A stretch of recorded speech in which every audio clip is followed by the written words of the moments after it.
Welcome to Indiana News Desk. I'm Joe Wren. Indiana's Religious Freedom Restoration Act dominated headlines last week and garnered national media attention.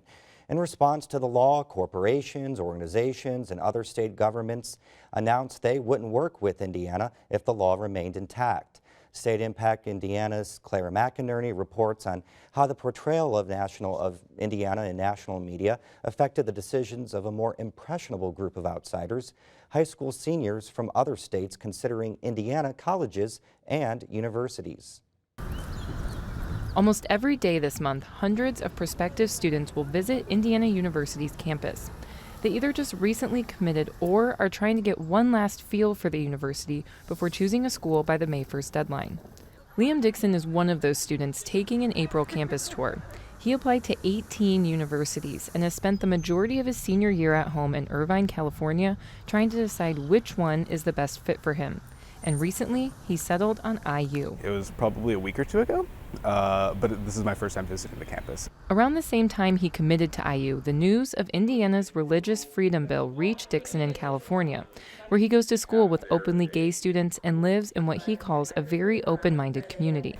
I didn't know how to really interpret hearing that they were being so close-minded and conservative on this one specific topic. Dixon wasn't the only out-of-state student to question his decision about spending the next 4 years in Indiana after reading about the law.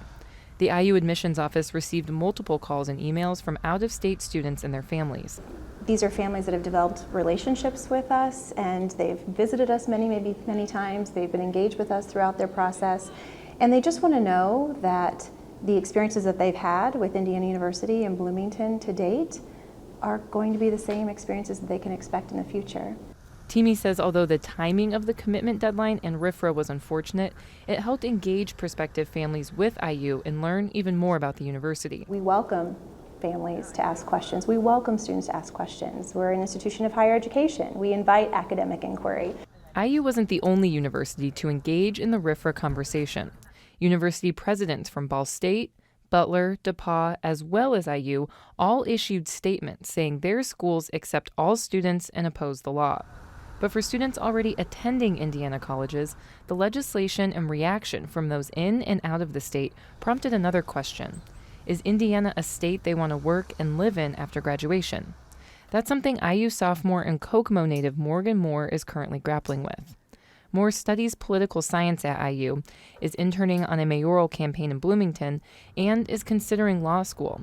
But after seeing the backlash from people around the country regarding RFRA, she's worried about what her degree from IU will say about a potential political or law career. When Seattle and, for example, New York ban state travel for employees to come to Indiana on paid leave, I think that just shows that people across the nation are really concerned not just about some of our politicians, but about the state as a whole and about the attitudes of people in the state towards LGBT people and their potential for discrimination. Moore says she would like to stay in Indiana to pursue her career and wants to spend the rest of her college experience figuring out how she can contribute to Indiana rather than feel discouraged by it.